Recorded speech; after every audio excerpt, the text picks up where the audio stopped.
Passion, drive, and patience. What brings home the winning trophy is also what keeps your ride or die alive. eBay Motors has everything you need to maintain your vehicle and level it up to peak performance, from superchargers, roof racks, exhaust kits, LED headlights, and more. Whether you're into speed, power, or style, eBay Motors has got you covered. With over 122 million parts for your number one ride or die, you'll always find exactly what you're looking for. And with eBay Guaranteed Fit, your part is guaranteed to fit your ride every time or your money back. Because with eBay Motors, you're burning rubber, not cash. With all the parts you need at the prices you want, it's easy to turn your car into the MVP and bring home that win.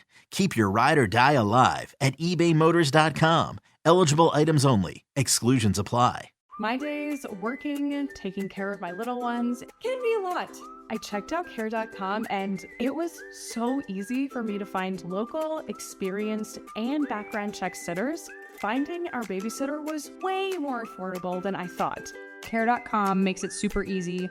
Search for qualified candidates. You can view their profiles, read reviews and ratings, check their availability, send messages directly, get the help that you need. Care.com should be every person's go-to.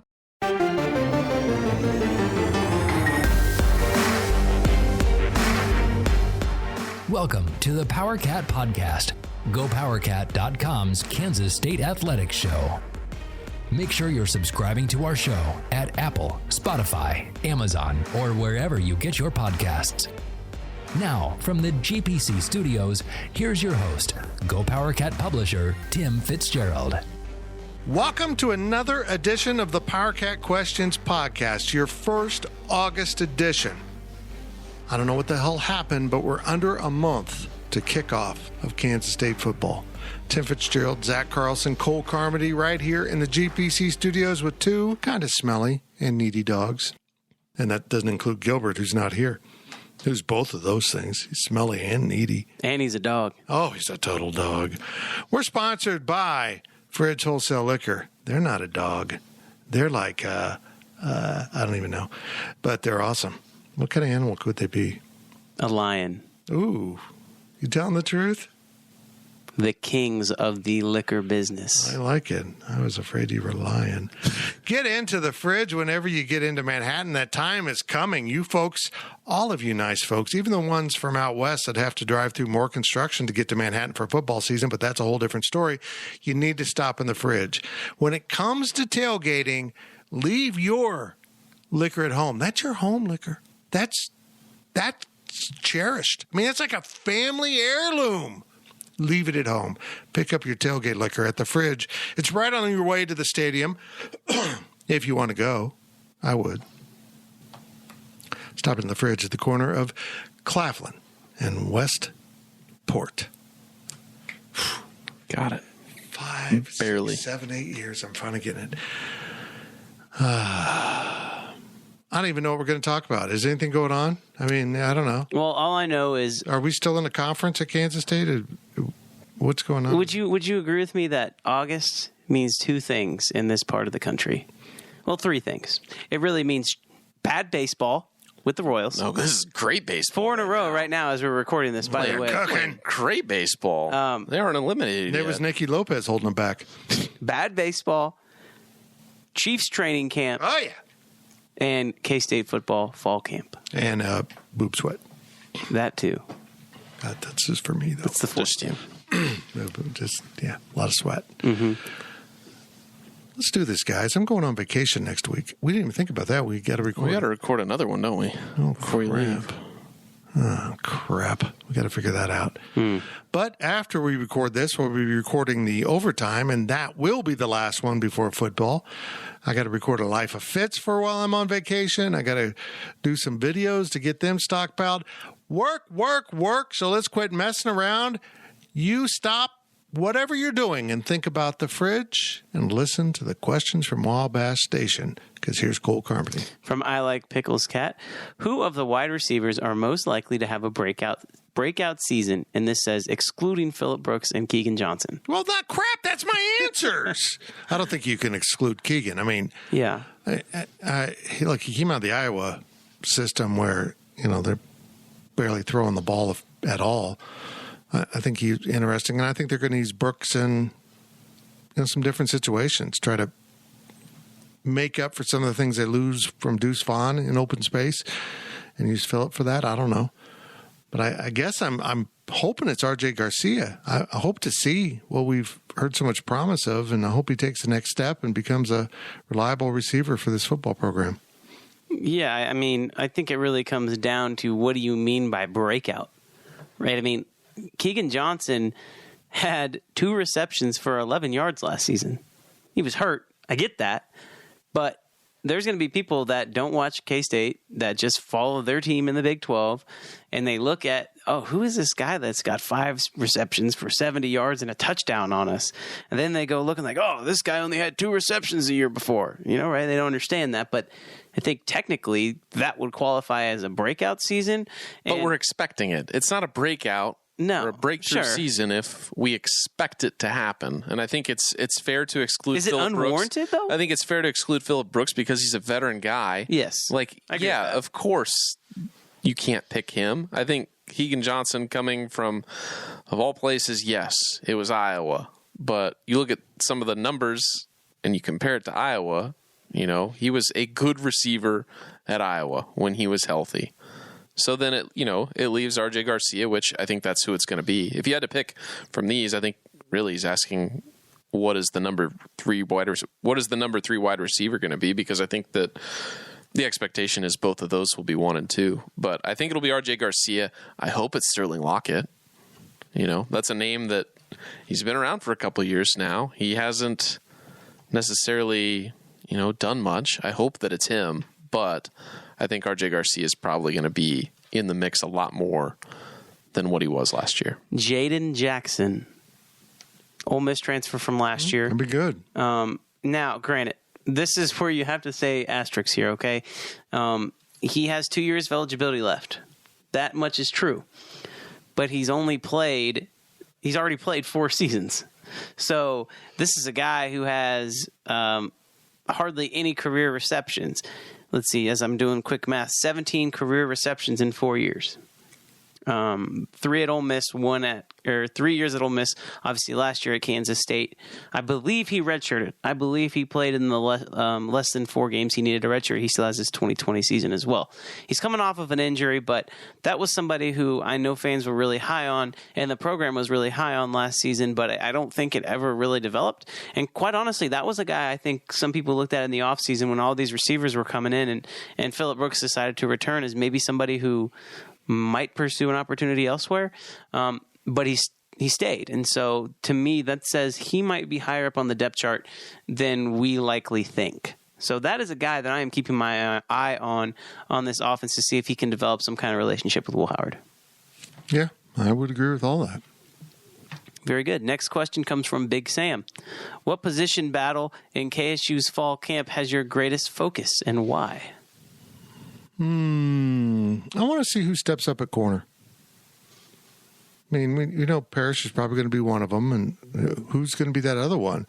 They've got some guys with experience, that have played a little bit, but I want to see that because that is crucial. I mean, I think Jacob Parrish can take Echo Boydo's spot, but that other spot is a little worrisome. But we'll see how it goes. As we mentioned in our Twitter space chat the other night, if you missed it, I apologize. We're not going to put it up as a podcast because the sound quality is not very good, and it's spur of the moment. It's spur of the moment, casual. It is what it is. It is. It was an ad. It was an ad for the sale, which, by the way, we're having 75% off. I think this is the last day of it. In fact, as you hear this on Thursday, is the last day of that 75% off sale. So make sure. But if you're listening over the weekend, there's still a sale. There'll be another sale. Not as good, but still very good. Still pretty good. It's still better than average, right? Right. Okay. Better than 30%. No, I don't remember what I was saying. Sorry. That's right.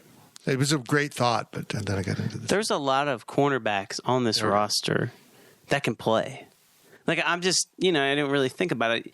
You go to K-State's official roster and you sort by position and you go through some of these names and you're like, is there really 3 corners that are better than anybody else? But Zach, I don't think that's a bad thing.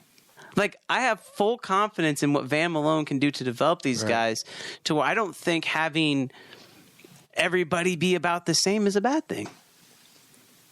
No, I don't think it's bad. I think it's, it shows that there's depth. I think there's still question marks there. I mentioned that on the Twitter space too, but I think there's a lot of questions in the secondary.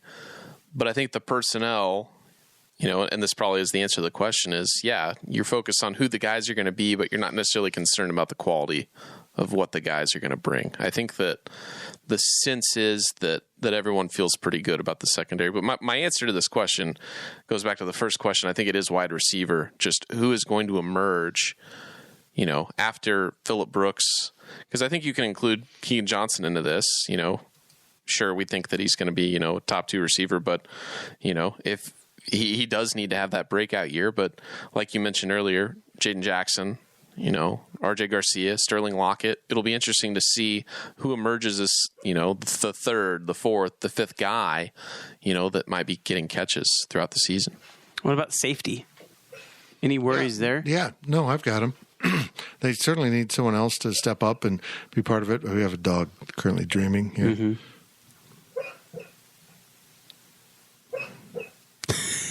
There's nothing better than a dreaming dog. What is she dreaming about? She's chasing something. She's probably hunting down wild Zach Carlson's. Anyhow, yeah, that whole the back end of that defense needs some questions answered, and that'll be a big part of camp. Mm-hmm. Next question comes from 3G Wildcat. Along those same lines, which group needs the most improvement in fall practices, and which group is in the best position going into the fall? Man, I think running back's in the best position. Isn't that crazy? I'm actually, and there's still question marks there of how it's going to look, but from a personnel standpoint, your 2 main guys. Are we excluding the offensive line for this question? Because I think if truthfully everybody were to answer, right, the answer would be right. They are the best position. In the best position, yeah. Yeah. Like probably not even close. But as far as needs the most improvement, I don't know. Special teams. Oh, that's a kicker. great point. Yes. Ty Zentner leaves you openings, both kicking and punting. Malik Knowles was your return person for years, which, I think they'll find other people to do that. I'm not worried about return game. They've always got guys that can do it. It's part of the culture, but boy, they need to get settled in at punting and kicking. You just look at when Kansas State had questions there, they weren't nearly as good. When Ty Zentner came in and calmed it all down, they became Big 12 champion. I've never seen a kicker have that kind of impact, to switch at a position like that, but he settled it all down. Who do you think returns kicks? Sorry, Zach, go ahead. I was just going to ask Fitz a question. But. Yeah, what I was going to build on Ty Zentner. Yeah. He was kind of like a Band-Aid for K-State because you had him doing kickoffs and then you had him punting. They were trying to give him, Ty, what are you the best at? We get that you can do everything. What are you the best at? Let's use you there and use someone else for the other stuff. But he was so good at everything all around that you couldn't keep him off the field. You had to play him. And I think that probably hurt the development of, a little bit of, the people behind. Is Jack Bloomer still on the team? Yes. Okay. So at least you have an experienced punter. Right. He will be the punter. Yeah. You've got a punter that was fine. Ty Zentner was obviously better and won the job, but at least you have somebody that has done it in an actual live football game. But every time I hear his name, I'm like, that's the best Pirate name I've ever heard. Every time I hear his name, I feel like he's been here since Bill Snyder was on the coach. I believe he's my age. I am Jack Bloomer. I just think they've got to get that all settled down, and that'll be something I ask Coach Kleiman about when I finally get a chance, although I'll be gone for his press conference. Fitz. He's going to miss you. I know. I was going to ask you this question. Who do you think is going to return kicks? Because I got asked this question when I was doing a media spot for the student radio station, and I think there's multiple answers, and I'm curious what you guys think. But I think you can tell a lot about what this staff thinks about the specialists based off of who they put back there for away games, like when they travel. Okay, so Sterling Lockett did a lot of those kicks and punts during early work, but at Baylor, at I think it was KU, at another road game in the Big 12, when they send the early guys out to catch punts, to catch kicks, I have a sense a guy like Jacob Parrish might be someone they put back there as a kick returner this year, as someone who did it in high school, and really someone who's one of the faster guys on the team this year. I think that could be a guy who they could put back there and who could have immediate success as a kick returner. But it's going to be interesting who they put back there. I'm really curious. When was the last time K-State was using a defensive back? DJ Reed? I think that's the answer. And there's an advantage to that. Then you don't lose them for snaps on the offensive side once the offense comes to the field. I will be very interested to see where they go with that. They throw the door open. I think there's some great athletes who could be good at it. I think it's Phillip Brooks for punts, yes. 100%. And I think he's probably the other option for kickoffs.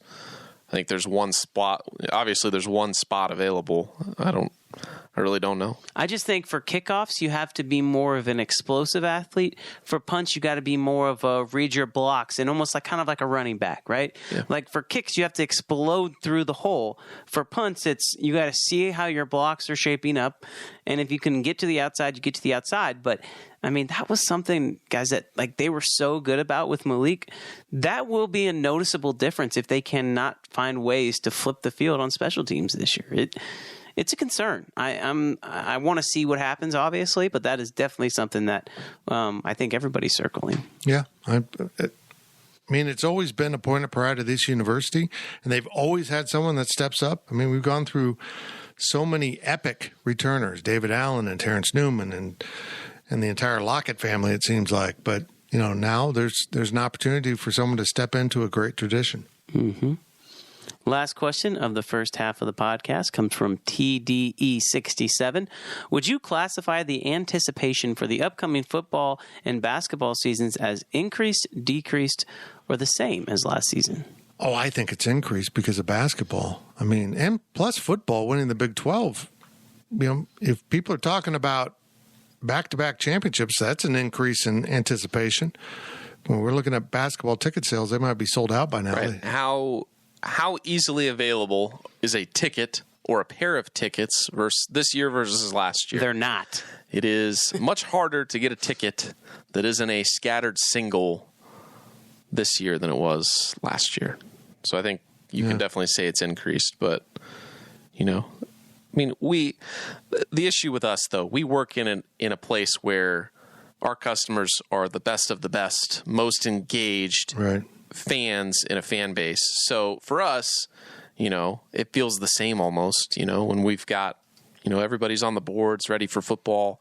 We're surrounded by K-State fans that are engaged with the product and the program. So, it's a little tough for us to, not use an external metric, I guess is what I'm saying, of, using the ticket sales. I will say from an external metric, I'm going to go there and use an external metric. I mean, we have to. Right. Whenever I go out and interact with people in Kansas City over the summertime, whether it be through baseball, family, other types of stuff. Picking up chicks? Yeah. Okay. There is more interest in K-State football that I have ever seen. I mean, not just since working here, but my entire life of just random people coming up to me and maybe it's because they know what I do, right? That's part of the job. But hey, what do you think about K-State this year? I have Nebraska fans asking me that. I have KU fans asking me that. People who are fans of all these other schools, they're curious what K-State can do and if they can replicate the success they had. And for basketball, I think they're interested in what Tang has done more than maybe what the program is. People are noticing. And if we were based in Kansas City, I think we would see it more of just maybe non-K-State fans seeing what's going on in Manhattan. But people are noticing, and they might not talk about it in the Kansas City media market. It's just not what sells, right? I think we all can understand that. But there is a lot of anticipation and a lot of excitement about K-State athletics in Kansas City in particular. I will say it will be interesting this season, maybe not as much during fall camp, but especially, midweek press conferences, post-game press conferences at home, how much of the Kansas City media is actually coming to K-State games? Because in the past, you usually have, Topeka's always there. Wichita usually has at least 2 stations there, if not all 3. And then Kansas City might have 1 or 2. It'll be interesting to see if all 4 stations from Kansas City commit to coming to K-State games. Because in the past, you usually have 1 or 2 people, coming week in, week out. You might have a couple, here or there that, like Sunflower Showdown. Everyone comes to that. But it'll be interesting to see how, at least from our standpoint, how we perceive coverage from other markets, or not necessarily other markets. The markets K-State is in, do they actually care about covering them? But KU basketball fans need a team to cheer for. It's time to get the purple out of the closet for a little bit. Cole, I just want to warn you. I think you're missing some opportunities in your personal life here, because when a female comes up to you and says, "Hi, are you a Wildcat?" she may not be asking about football. You might stop replying instantly with K-State sports information, because she might be asking about something totally different. Just go to break. Okay. Go to break. I'm not going to go to break. Because if you're not subscribing to GoPowerCat.com, there we go. In the break, do it. Go over to GoPowerCat. You'll see a little green join button. You're going to get a sweet ass discount on your annual subscription for the first year. Go do it. Right now, there's going to be like a minute, maybe 30 seconds commercial. You can do this. But make sure you listen to the ads. Oh, yeah. Also listen to the ads. Do everything you can to help us. Subscribe to the podcast and the YouTube channel, and tell Cole he's pretty. He likes that. And then make sure you're subscribing to Go PowerCat. We'll be back right after this break.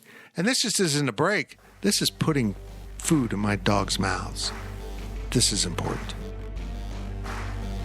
GoPowerCat.com's PowerCat podcast continues after this short break. JamesAllen.com is the online destination to easily design a customized engagement ring and save up to 50% compared to traditional stores. You pick a diamond, whether it's lab-created or earth-created, James Allen has over 200,000 conflict-free stones. Then you pick your ring setting and metal. And if you need some help, they have real-time diamond consultations available, where an expert can walk you through it all. Get 25% off your order at JamesAllen.com, code podcast. That's JamesAllen.com, code podcast. Welcome back to the PowerCat podcast. Now, let's return to the GPC studios. Welcome back to the PowerCat Questions podcast. Congratulations to everyone who subscribed to Go PowerCat during the break like you were asked to do. We appreciate it. Let me look at the count. There were 790 signups in the break. It's a lot. That may not be an accurate number. Oh, that's just a number that's on my screen. It has nothing to do with our business. I apologize.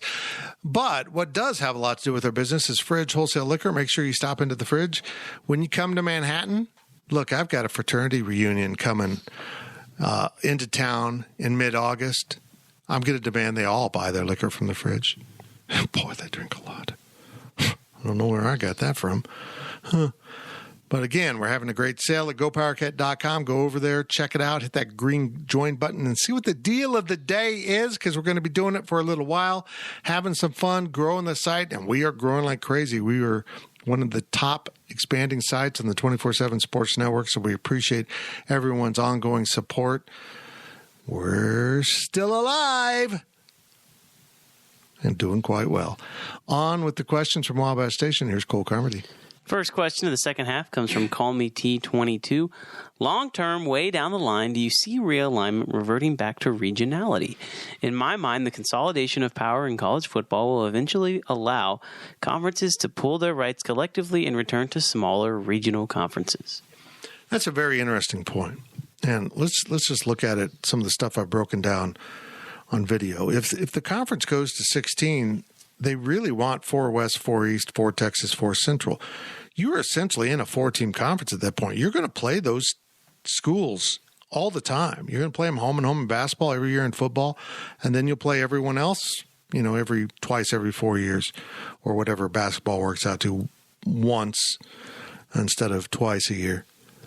But yeah, I think as they get into bigger conferences, particularly if you go to 20 or 24, which now they're talking about with the Big Ten, which is insane, you pretty much have to end up with, like 4 16 pods or something. You got to have some regionality to how you're scheduling and putting teams together, so that beyond football and basketball, there's some sense, and you're not spending a ton of money to fly all over the country all the time. I mean, I can see some of these conferences for non-revenue sports like football and basketball splitting their conference into like Olympic sport divisions just to cut down on travel. It's almost kind of like divisions in the NFL. You got the AFC West, right, where teams are in, besides the Chiefs, right? But That's exactly what they're looking at. I mean, when you're a 16-team conference, it's so easy to schedule. I think it's cool. It's so personally. easy. It is so easy to schedule a 9-game conference schedule with 4 pods of 4. You play everybody in your pod, so there's 3 games. You play one other division, all 4 teams. There's 7, and then play 2 others from the other. One team each from the other 2 based on the standings that you did. It's not. It's the NFL. It's the exact NFL thing. You know your opponents every year. You just go in your pod, 2 each from every other pod. And then you have to worry about the seasons and making sure everything, because if you do it the NFL schedule, you know exactly what year you're playing what schools, and then you get to play 2 of them each year additionally. I honestly think, Zach, that's the most logical way of doing things, which inevitably means they won't do it. Yeah. Well, look at the SEC. I'll take Vince's plan. They've got 16, and they decided to go with 8. They have the perfect scheduling model. No, we're going to play an extra non-conference game because we're soft. Get this out of here with the SEC. He's scared to play each other. It's nuts. I'm just shocked ESPN let them get away with it. We bought for quality football games, not so that you can play Austin Peay. That's just crazy. What about Austin Powers? Austin Powers. He put up 1 billion points. Next question comes from Came to Elevate. Is this a new name, Zach? I think so. It was last week. That's the question. Okay, well, I wasn't here last week. You weren't here. Okay. What is the latest the Big 12 can wait to add a 14th school for the 2024-2025 season? Well, whatever the deadline is, if somehow, some way, Silent George out west gets them to sign a grant of rights. If they don't sign a grant of rights, all those schools can move at any time for 2024. They're locked in for this year. So, if they can't get anyone to sign a grant of rights, Big 12 technically could take it into the season, but they don't want to. I'm confident they want to get to 14. And if Arizona State and Utah want to hem-haw around, they'll just shut it down for now and say, okay, you guys play your season. You can just spend some time in limbo. We'll come back to you. Well, can they do 13 teams? Is that realistic? You can get they could do it. You can get a waiver, but look, people are like, well, the Big Ten did 11. Yeah, and it sucked, and it's hard to schedule. Someone's got to be off every time. Mm-hmm. Imagine basketball. Ugh. Someone's off if you're playing Tuesdays and Saturday, someone's off. It doesn't make sense. Yeah. You got to have an even number to really do it right. But the Big Ten's weird. They just do things that don't make sense. Adding records in Maryland. I'm surprised that they stayed at 11 for as long as they did. Yeah, it was what, 2 decades? Oh, it's weird. So it won't drag into. So what? The answer to this question is before they announce the football schedule for the following for that school year, right? Yeah, so the Big 12 has, at least in the past, they used to release next year's football schedule sometime during football season, right, which I think they should get back to. They need to stop. When did they release this year's? It was spring. It was late. Well, again, if they add Arizona and Colorado, they've already added Colorado. If they add Arizona too, I can see them just saying, okay, you're going to get Texas' schedule and you're going to get Oklahoma's schedule, and that's what we're going to do for next year, and then we'll figure it out. I think it's entirely possible they do 14 again in 24, and then keep in mind, the Big 12's new deal doesn't go into effect till 25. So they got to figure out how to pay these schools. So there's a good chance they might stop at 14 just because they can get these schools, in. The ESPN will accept them. Fox will help out. But there's a lot of talk they don't want them to go to 16 yet because the new contract isn't in place. Now, they have the buyouts from Oklahoma, Texas, where they can, help pool the money. If, Arizona hesitates, you could bring UConn in on a partial share. They'd be happy with that. A half share would get them way ahead of where they're at right now. I think in the Big East, they're at like $8 million a year or $6 million a year. For just basketball. And their other sports. But yeah, you could bring them in at 15, they'd be pretty damn happy, I imagine. I bet so. So, they don't want it to drag on. They want to be done. They want it to be done by the start of August. But these damn Pac-12 schools are so poorly led, you couldn't lead them to a free buffet in Vegas. The leadership is just idiotic out there. It's unbelievable. I've never heard that one before. That's thought of it. I just thought actually It's there's a hardly brand new sentence. Yeah, there's hardly any buffets now in Vegas, so it's kind of a dated. You can't even find a free one. Yeah, it's hard to. Yeah, no. Yeah, even the crappy casinos are charging. What is going on? Yeah, I think it's probably 60 days. I think it's less than that. If something's going to happen, and it will happen. I mean, we keep the Pac-12 or whatever number they're at, 9. There'll be fewer than that maybe, but they want to get their 2024 season scheduled too. Like they need to know just so they can plan if they're going to exist as a competitive sports entity. They need teams to play. They need to know who wants to play them. So someone's going to make a move very shortly, I think. Well, I would say if Arizona comes at number 14, Brett Yormark might look at him and go, okay, Arizona State and Utah, you've had an invitation. You're him-hawing around. Every X number of days, it's dropping $5 million. And if you don't want to, within 30 days, you're down to $15 million. If you want to stay in the Pac-12 to try to figure out what's going to happen, the Pac-6, good luck. You better come now. I think Arizona can get a full share as 14, and then Brett Yormark just needs to say, you get a 2/3 share. Right. The next two teams. Right. Maybe not 2/3, but $1 million or $2 million more than whatever they can get from Apple. Have you guys seen 24? The show 24? Yeah. So basically, it's the D2. Yeah. D2. Oh, exactly. The clock ticking down. Yep. It's not a bad idea. If you could put it's really sound annoying effects sound, though. Yeah. No, I don't do that in this. I know. That's too much work. Next question comes from K-Ned. Let's be clear. When we do the overtime, I'm not putting in sound effects. I'm done. With Brett Yormark placing the Big 12 on the precipice of becoming a legit third conference thorn in the P2 sides, will the Big Ten and SEC make some more moves they don't want to make right now to stop him? No, they're not worried about the Big 12. They're not. I mean, it's clearly the Big 12 will be the third football conference. There's no way to argue around it. And what he's attempting to do is making them the undeniable first basketball conference, which means, look, you got to deal with the Big 12 if you want to have a realistic basketball tournament. You think you're going to just form a football alliance and then come join us in basketball? No. You're going to have to deal with us too. Whatever happens with the ACC, let's just hypothetically say Florida State really has an angle here, that they're going to break the grant of rights for the entire conference, whether it is dissolving the conference as an entity, which is maybe their play, maybe suing for fraud. We're unsure where they're going with it. But if that entire conference goes into play, I don't know how the Big Ten and SEC lay off. This is their chance. It's free. Not free, but, there's no fight. They would be free of their grant of rights.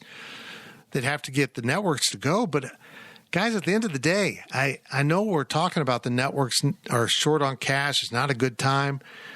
Getting rid of two power conferences, even though you're paying the programs in the existing conferences, the ones that survive, would be more. You're not paying Washington State. You're not paying Oregon State. You're not going to be paying Wake Forest and maybe Syracuse and Boston College. They're just left out.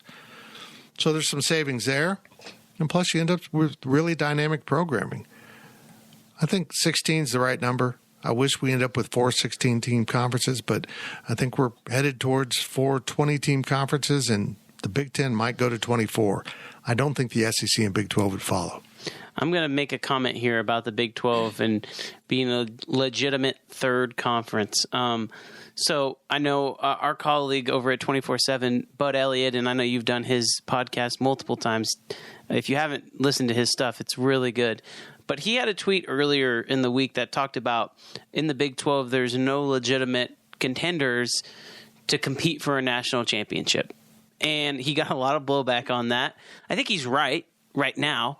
I think he's right, but for this season. But what I didn't agree with the tweet is there's only about 4 schools right now. Right. It's not 12. Yes. It's 4 or 5 schools. But I think my angle on this is with the expanded playoff that we know. I mean, we think that's going to happen now. Who knows what happens after conference realignment and all this? But if you truly have 3 conferences, you will have more teams in the Big 12 that, just based solely on numbers, that will be able to compete for a national championship. Right. And so that's why, and I know that tweet, I'm taking that tweet out of context, but K-Ned's question brings it up.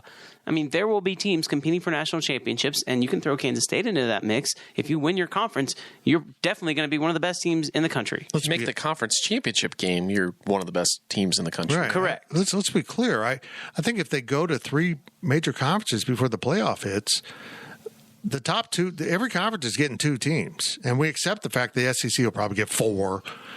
Big Ten might get a third, although you're going to struggle to find a third team in the Big Ten most years. Mm-hmm. I mean, Purdue made the damn championship game. I mean, come on. So, I think if you do that and then you give, 1 or 2 other spots to programs that, other champions. I'm just not ready to write off the Big 12 as a 100% third conference. No, because as I've said repeatedly, if a TCU or a Kansas State or Oklahoma State or Baylor or UCF, any one of those schools starts popping up in that 12-team field year after year after year, their status is going to grow. If BYU and UCF start really playing good football and making the playoff, they're both poised to be national powers. BYU has been. They have a history of that. They've got a damn national title to show it. And UCF, I think the whole Florida State thing, it just cracks me up. So much of the drama with Utah and the Pac-12, Utah and the Big 12 is because their rival BYU's in it and they don't want to be part of it. Florida State can't stand the thought UCF is going to be making more money off of media revenue than Florida State, which is absurd. But I think that sets it all in motion for them. I agree. They can't stand it. So much of this is driven by that. But as we see, I'm just going to say UCF is the problem. I mean, they're going to be a problem. When they get the money and they start playing a lot more on national TV, that program could be the new Florida State. Because keep in mind, before Bobby Bowden showed up, Florida State, they had been an all-women's college for many years. So I think there's room for a new era of college football greatness. In the Big 12, if they start putting regular teams into that playoff year after year, we're going to see someone start to build up. Kansas State is taking the upward steps to incrementally get better and more competitive. Playing Alabama was a great lesson. They saw the serious gap in talent, which we knew was there, but they played with them for 57 minutes of that game. So I think now they're stepping up. It's not going to be an overnight thing. It's the great Bill Snyder quote, someone's not going to rise out of the sand like Las Vegas and be a big show. They're going to have to build it and get there, and I think it's possible. Kansas State has been on the cusp of being a great football program. They had some years where they were as good as anyone in the country. Kansas State can get back to that. The NIL, there's so many different layers to this now, but that playoff opens the door to added exposure for so many programs that have been overlooked, and I think it's a good thing. Go ahead. I think that if you're the Big Ten and the SEC and you're sitting on 16 teams, I think this is an absolute awful time for the ACC to be coming apart, because the Big Ten, especially if you're the Big Ten, you're looking west, right? And that's what the reports are. They want Washington, Oregon, maybe Stanford and Cal. You get to 20, how many schools are sitting there saying, there's a lot of schools, and now you want us to take on the ACC too? Like, at a certain point, your media partner is going to be like, we don't have that money. At a certain point, NBC, Fox, who's the other one? CBS, they're going to say, no, quit adding teams. This isn't in the contract. I don't know what those media deal, what their numbers are and what the rules are, and if they're even allowed to add teams. I'm sure that the networks would be open to a conversation, but at a certain point, I think if you're the Ohio States, the Michigans, maybe not even them, maybe the Michigan States and the Illinois and the Indianas of the world are looking at the media deal saying, we like our piece of the pie. We like making this. I don't know if our pie is going to get bigger by adding more teams. I think if you're the SEC, I think there's some good programs that would be available and would add to your conference. I think adding Florida State, Virginia Tech, Clemson, Miami, even Georgia Tech, I think would fit in if you wanted to grow to 20 teams in the SEC. But if you look at the SEC and what they just added in OU and Texas, you got to feel good if you're the SEC about what you have. Mm-hmm. And I don't think that the SEC feels like there's any responsibility to save some of these SEC or these ACC teams that aren't necessarily going to have a home. Because the Big Ten, I think they're going to take whoever they want if they want somebody. Right. But that's what's amazing. Everyone talks about the SEC, but the Big Ten's in charge of this. Because these presidents, folks, keep in mind, it's the presidents making the decisions. We're seeing how that works for the Pac-12 because they're a bunch of idiots. But the presidents will strongly prefer, particularly if you're an AAU school, to go to the Big Ten. I mean, there's academic prestige there that you can't duplicate with the SEC. It's just the way it is. So Virginia and North Carolina, if they can leave without their in-state rivals, they're going to the Big Ten. There's no doubt in my mind. Maybe Miami or Florida State to the Big Ten. They want that Florida presence. There we go. I think at the end of the day, I think there's enough brands. This is what I can't get over. There's brands in the ACC. Why aren't they producing more ratings? Why are their ratings so bad outside of Florida State and Clemson? Again, it's fan engagement, and I think they've cruised or thought of themselves as a basketball conference for so long that too many fans have disengaged with the importance of college football. I think North Carolina, you have too many teams too close together. You have 3 teams in the same market. It's not like one team's in Charlotte, one team's in Greensboro, one team's in Raleigh. You have 3 teams in Raleigh, Durham. Yep. And wherever else. Chapel Hill, which doesn't count. That's Raleigh. And if this all breaks, if there's no Board of Regents interference, they could end up in 3 different conferences. It's incredible to think about. Yeah. Wake Forest is going to end up in the soup line. But I can see North Carolina in the Big Ten. I can see North Carolina State getting an SEC invite, so they have a North Carolina presence. Got to put back the Confederacy. It's their number one goal. They got to get a Virginia school and a North Carolina school. We're just not getting it done there. I wish I was joking, but I'm really serious.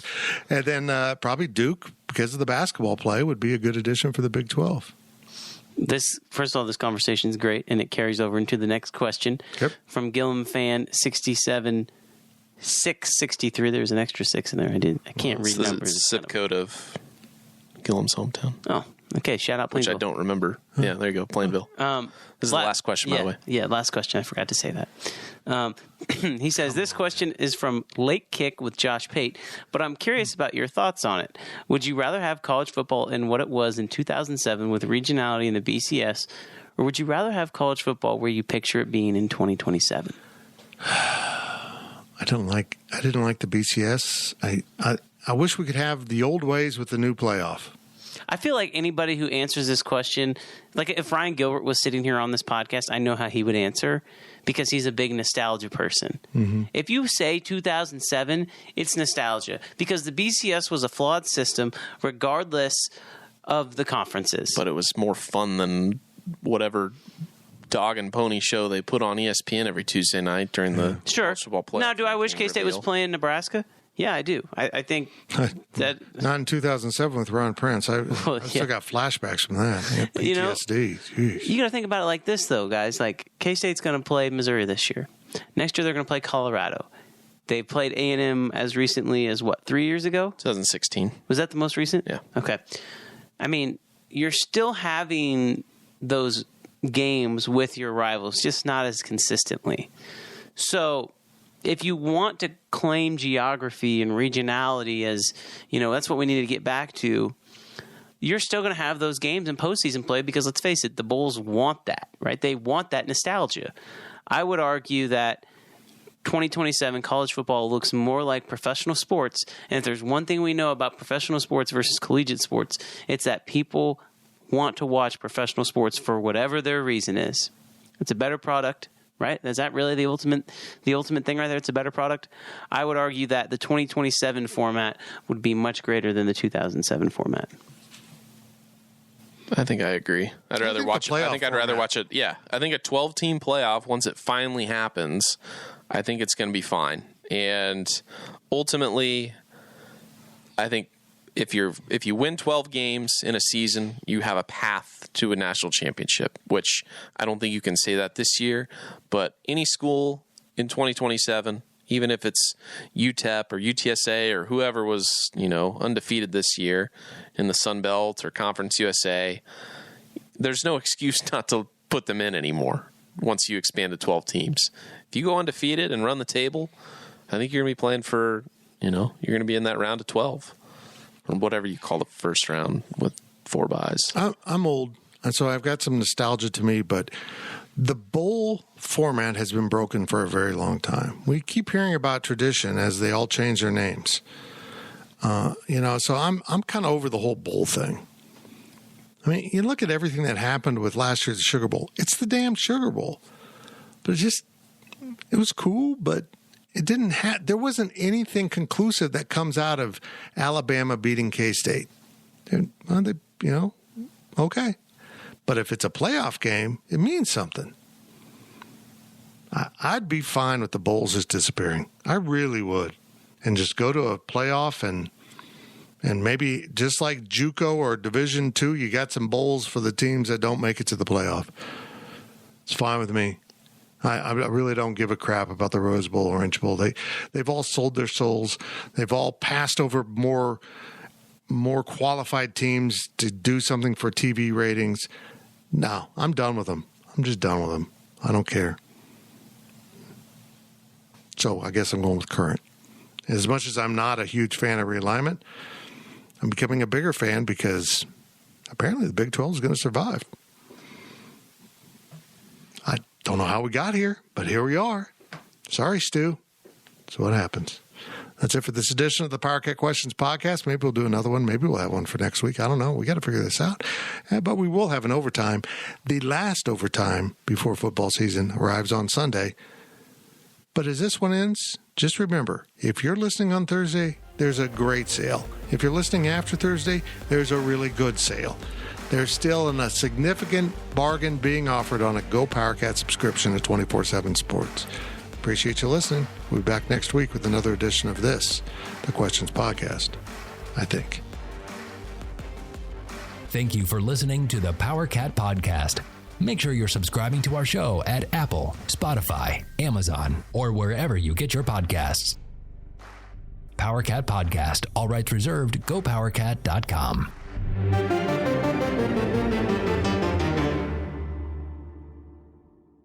With Blue Link Plus, you can access your Hyundai Tucson Limited remotely. Doors unlocked, temperature set, lost car found. There it is. Get complimentary class-leading Blue Link Plus. Call 562-314-4603 for complete details. If you want to win your fantasy football league, it starts right now. The offseason is the best time to get ahead of the competition. We'll help you win your league on the Fantasy Football Today podcast, part of CBS Sports Podcast Network. Fantasy Football Today has 3 episodes every week following the latest news, giving you early rankings, early sleepers, breakouts, and busts. So if you're a dedicated fantasy football manager, check out the most dedicated podcast, Fantasy Football Today. Download and follow on Apple Podcasts, Spotify, and anywhere podcasts are found.